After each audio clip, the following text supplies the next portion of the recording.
Welcome back to Beyond Check podcast. I'm Reyshan Parker. I have a fantastic guest today. She has a brand new cookbook out. It's called Fast and Fresh Cal-Mex Cooking. It's like Tex-Mex, but in California, I hear.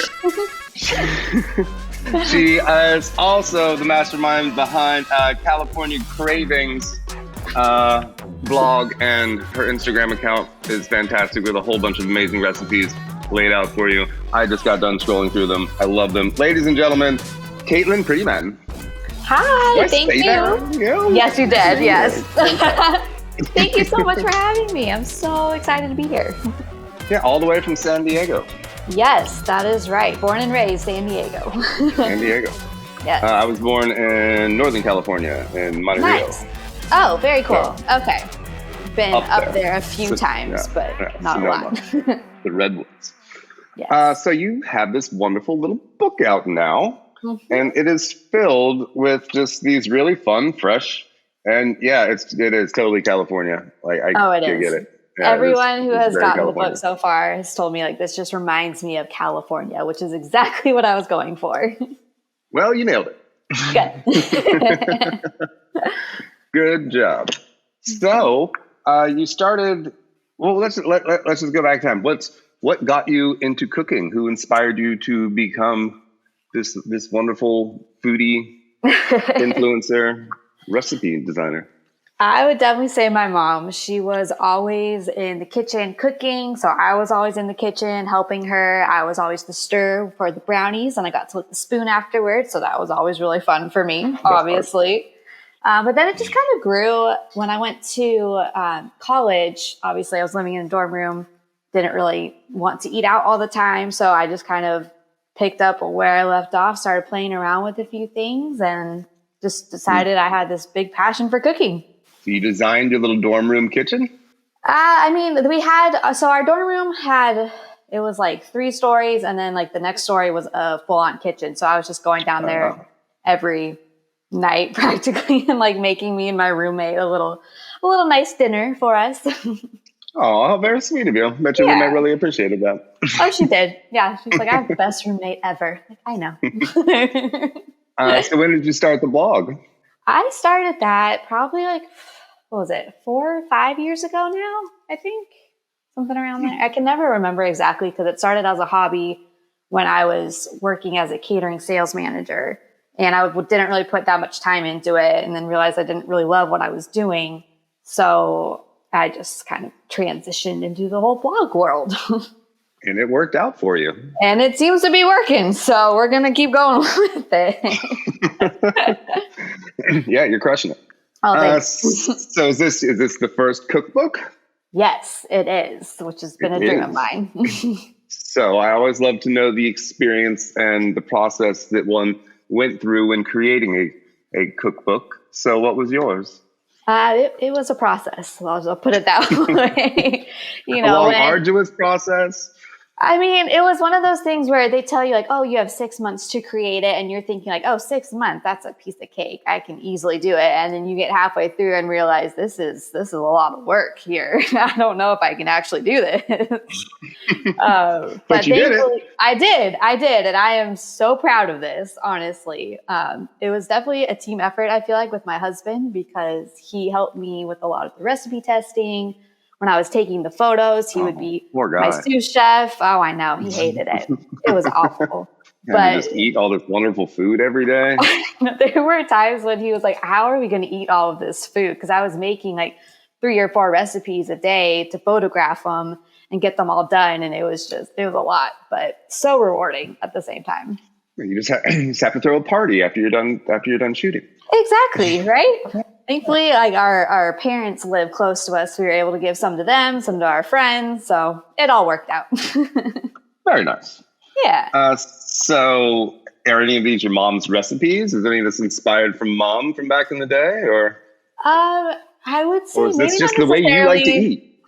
Definitely the way I love to eat right now. But I know my dad is the big griller of the family. My mom did all the stuff in the kitchen. And we had a Santa Maria style tri-tip that we've been making since I was little, since I can remember. So that made it in the book because I knew I had to include something like that. If you've been to San Diego, there's what is it called? Cardiff crack, I think it's called. It's basically a type of tri-tip that's super popular here that they put on everything. It's so good, and this is kind of like our style of it, I guess I would say. Well, now I need to make a tri-tip. I don't think I've ever honestly made a tri-tip steak. Oh, really? And I don't know why. I think just because I expect it to be tough. Right? Yeah, or a lot of people think that. Yeah. It's actually really easy, though. Like, we live in a little apartment, and we've made it a couple times. So. All right. Walk me through this. How do I make a tri-tip steak? I got to remember how to do this because my husband is the griller. I'll be completely honest with you. Do we marinate this thing? Flank steak tacos? No marinade? No marinade with it, which I tenderizing. love. It's just a dry rub that you put on it, and then it gets cooked for, I think, like, what is it, 10 to... I think you sear it first, and then you cook it for like 10 to 15 minutes. So it's kind of like that reverse cooking thing. And then you have a basting sauce, and the basting sauce is honestly the key. That's what makes it the entire time. Yeah, it's so good. So good with everything too. I'm into that. I recently went on a crazy health bender where I stopped purchasing anything from corporate entities and will only shop at like family-owned places or the farmer's market. I love that. I love that. And by somehow default, I just somehow eat less bread and carbs and more meat. And I'm kind of the same, except for bread. I love bread, but yeah, more meat, proteins. That's veggies. Usually what I end up going for. And now I want to make this right now. It's so good. So good. And it's, next time we hang out, we're making this. So yeah. Or I'll just have to come to San Diego if I mess it up. I'm sure I can't compete with the San Diego version. I mean, this one's pretty good, but I will say the Cardiff crack that we have is very good. And I love the name. Every time I say the name, everyone's Cardiff like, that is Cardiff crack, because it's in Cardiff. Crack. Carnivore crack. Cardiff, CARDIFF. Because it's in Cardiff. The area. Crack. The area is Cardiff. Yeah. And it is the crack of the area. Yeah.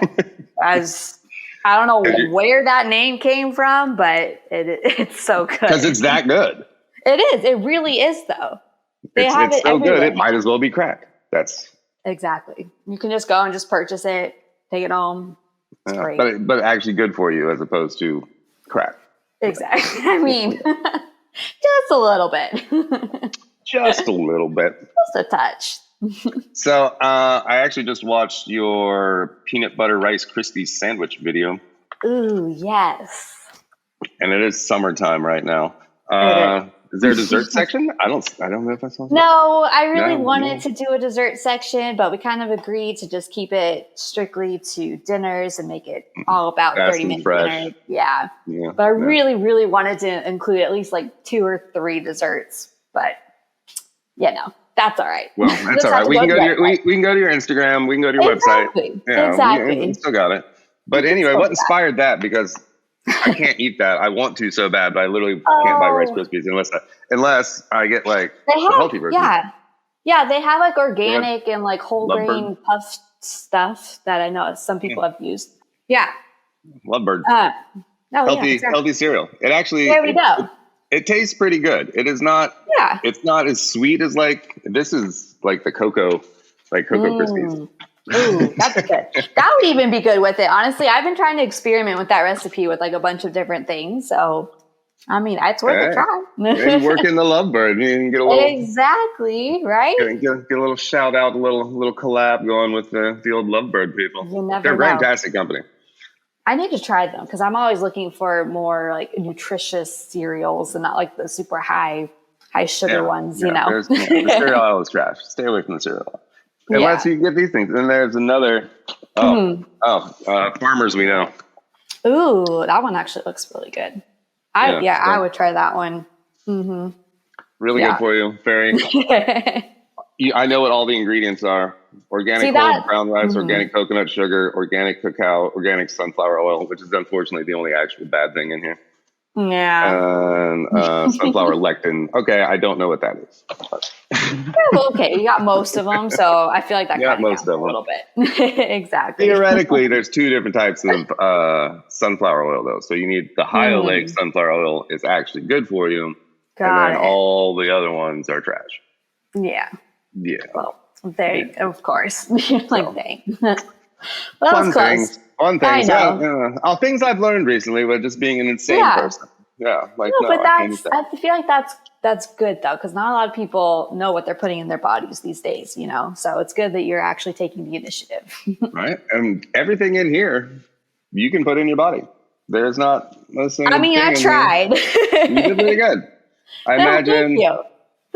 the hardest thing to do really is like buns, like to purchase buns. Oh, Like yeah. hamburger buns or any type of bun situation. If you don't make it I yourself, know. it's damn near impossible to I get know. a Yeah. highly processed bun. But actually, we've tried. but otherwise, I would eat every single thing in this entire book. Yay. That's what I try to focus on. Is just I making mean, what's more California than blackened chicken pineapple kebabs? Yes, that is such a good one. I remember testing that with my family actually, and they were like, "This is amazing." So, how did you come up? How did you come up with those? Let's just walk through some recipes. What inspired that? Well, I mean, growing up, kebabs were a really big thing in my house. We were a big grilling family, like cooking, grilling, just everything. And I just kind of wanted to make something that was chicken, that was super easy. You could just throw on the grill for like a good party that had those Mexican flavors in it. And I just kind of played around with the seasonings and put it with some pineapple because that's how we normally make ours at home with like other seasonings. And it just Grilled seemed to pineapple work. is so good. Like Oh, just grilled pineapple is literally the best. It's Have so you put good. some honey on it? So good. That little crisp, Oh charred, yeah. candied. Oh yeah. Oh yeah. Making me so hungry just talking about it. Like, and if you're gonna have dessert, fruits are the best desserts that you can have, and Exactly. a little honey on a grilled pineapple. Oh heaven! Take that, chocolate. Oh, right. Yeah, So that's saying something because I am a huge chocolate girl, but I mean, around summertime, I love fruit. So good. Grilled pineapple. Yeah, that's the best. Grilled pineapple. You ever grilled mangoes? Grilled mangoes are really good too. I've heard grilled mangoes are supposed to be really good. I just haven't tried them yet. And I'm not a big fan of like mango by itself, but like grilled. Oh, really? Oh, yeah, it's so good. I don't know why. Huge mango person. Love mango. Just the caramelizing of the sugar just makes it. Yeah. Or grilled peaches. All that much better. Grilled peaches. I'm in Georgia, so. Lucky. The peaches. Oh no, it's so hot right now. Oh, really? It's literally, for peach's sake. It's 104 degrees outside right now. Oh, geez. I thought it was hot here. No. And the humidity is probably like 100% out there. Oh, yeah. It is highly unpleasant. That doesn't sound like a good time. I'm not going to lie. No, we hide in the house. Even the dogs are like, do we have to go to the dog park? Right. I think I'll just stay here. That's fine. Just turn on Animal Planet. We're chilling. Exactly, right? Makes sense. I don't blame them. I'd probably be the same way, so. Right. Oh, I'm going to randomly pick another one. Well, all right, let's do it. What do we got? Oh, I just watched this too. Your spicy shrimp poke style bowl. Ooh, yes. That is one of my husband's favorite, actually. It's so light, so refreshing. Okay, I said the other thing was so California. I don't think you get more California than this stuff. I was just gonna say, poke is huge in California.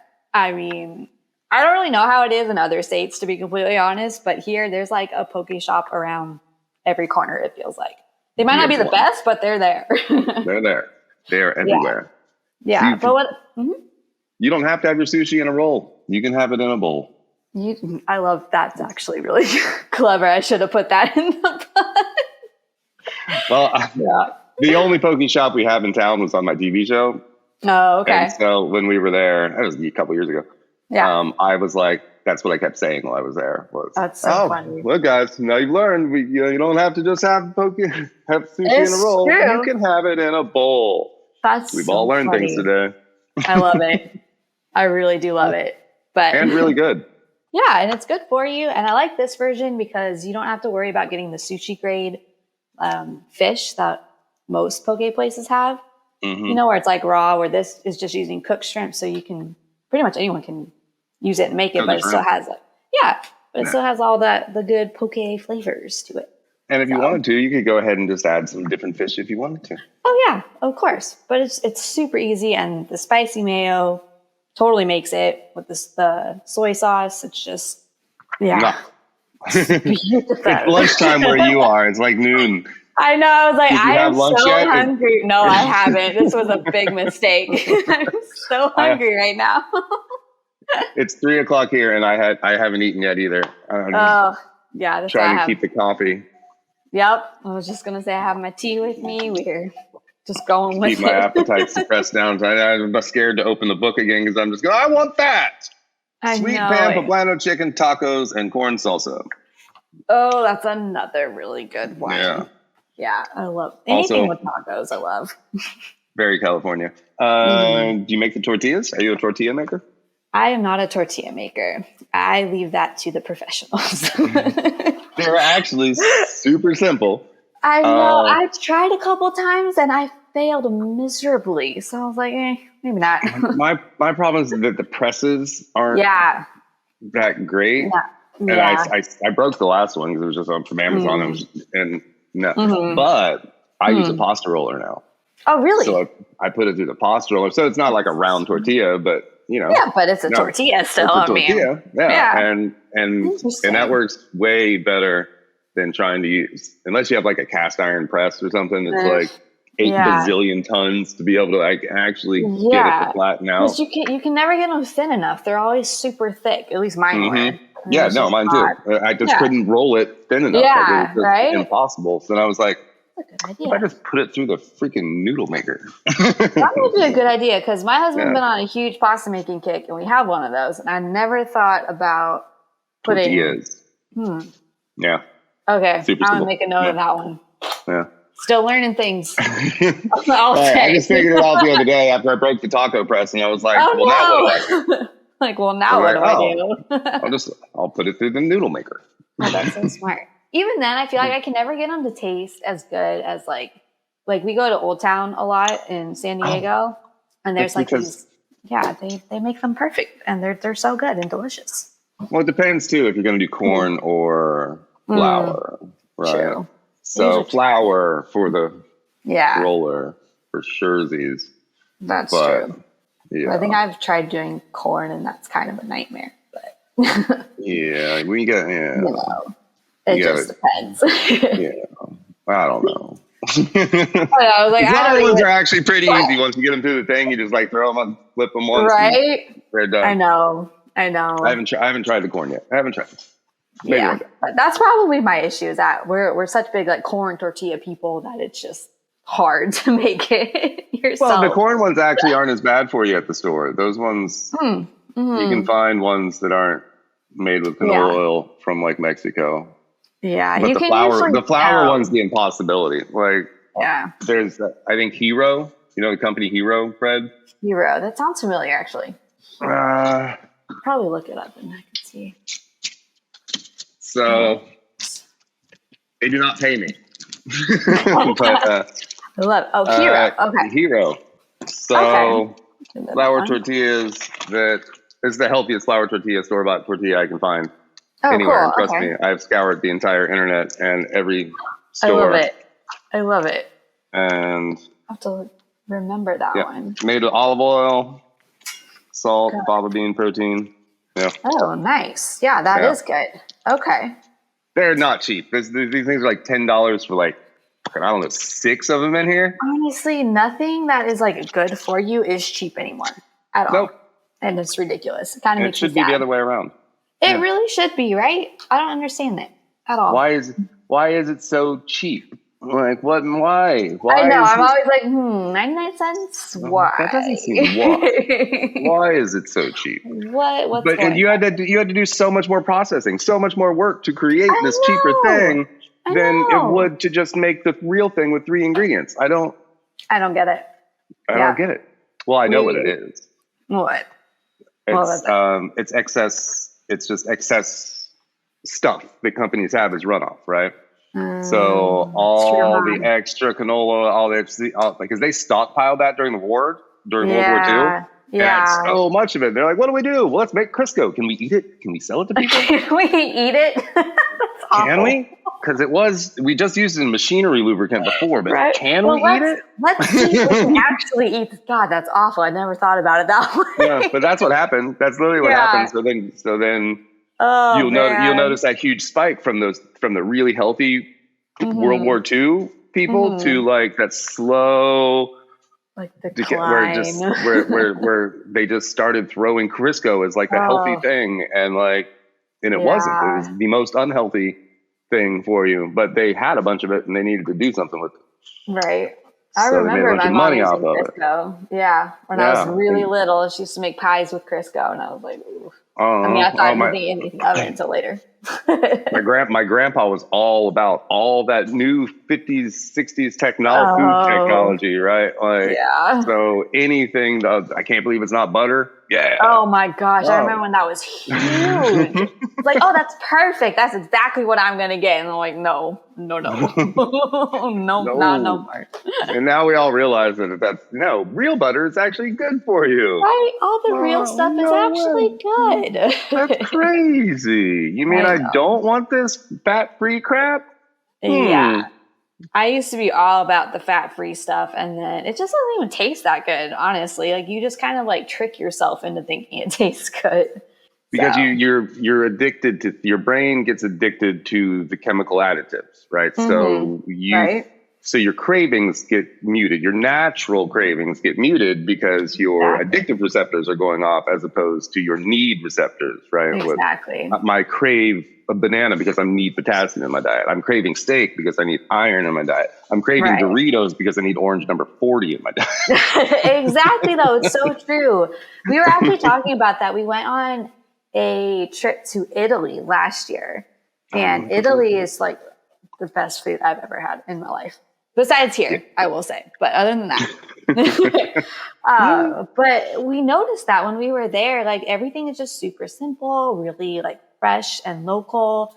We came back and I couldn't even have the coffee that I usually drank because I would do like that liquid sweetener, like the fat-free liquid sweetener, and it was awful. I couldn't stomach it. And we were only there for like 2 weeks maybe, and already like everything had changed. It was insane.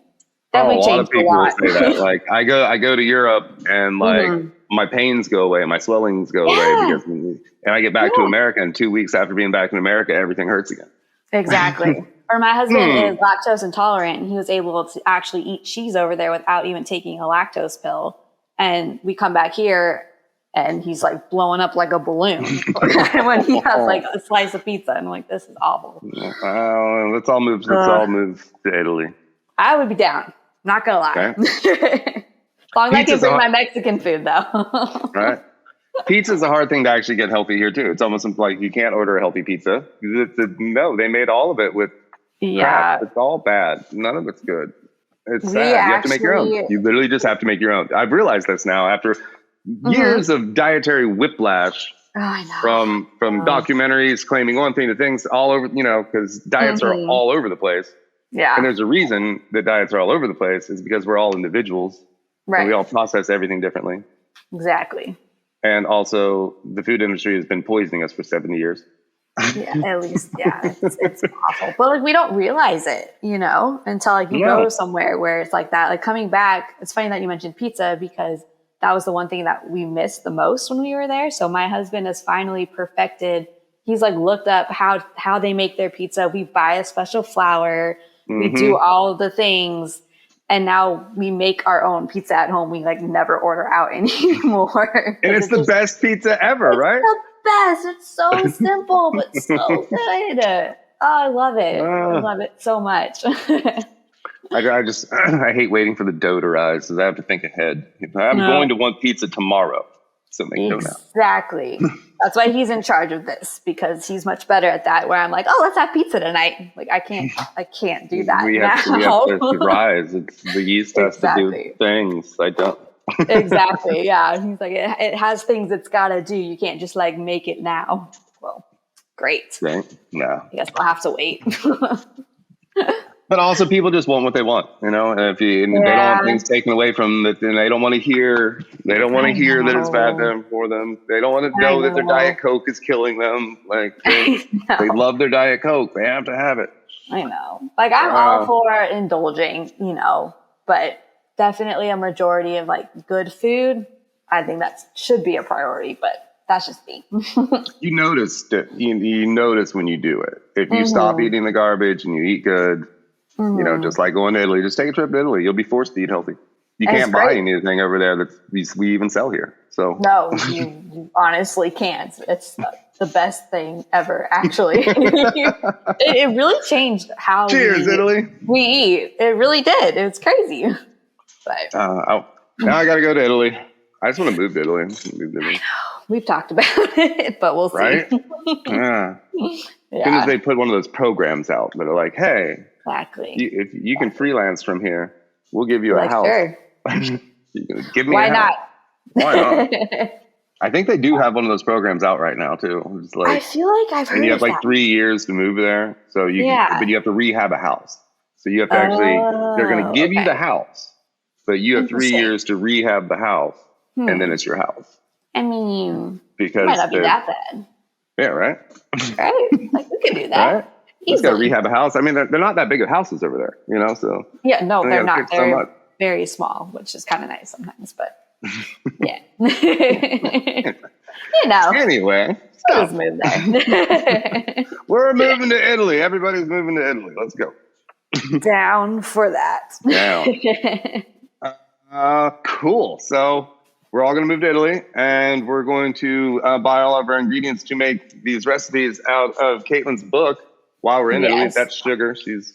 I was going to say, who is that cutie? It's storming, so she gets really scared when it storms. Oh, 1 second. So she used to have a dog like that. She's a cutie. What kind of dog is she? She's a Maltipoo. Here, come show your face. Yeah. Hi, sweetie. Oh, she's so cute. Say hello. Say hello. Hello. It's like, what are you doing? Storms, Dad, thunder, scary. Yeah, I don't like this. Oh, sweetheart. Oh, I love dogs. Yeah, I got another one around here somewhere. Oh, I want a dog so bad. One day we will get a dog. Just get a little dog. I know. I already had the dog that I want kicked out. We just haven't pulled the trigger yet. So I believe in you. You'll make a great dog mom. Oh, thanks. Thanks. I think so. Then your next book will be about how to make homemade healthy dog food. I mean, maybe. I've done it. I do it. They're so picky though. They won't eat the same thing for that long of a period of time. So interesting. I throw away so much. Oh, that's rough. So now we've just kind of resorted to scrapping. So I make burgers or steak or chicken throughout the week, and then make some for them too. So it's on the side. Leave their super healthy kibble out just in case they're starving. You never know, right? They might dabble in it. Aw, but they're so cute. Awesome. So everybody, you should totally go get Caitlyn's book right now. The links down there. Yay! Yay! Get it, cook it, eat it. 30 minutes a meal. Yes. So super easy for families or single people on the go who just want to eat a little healthier, fresher, and get some new dishes in your diet. Yes. That's my favorite part of cookbooks, actually. I will get into such a rut. I just make the same things week after week after week after week after week. And so once in a while, I'll just grab a cookbook and I'll be like, I got to eat something else. What am I making? Right. And I'm like, fajita stuffed chicken breast. I didn't even know I wanted that. But that's what I'm making now.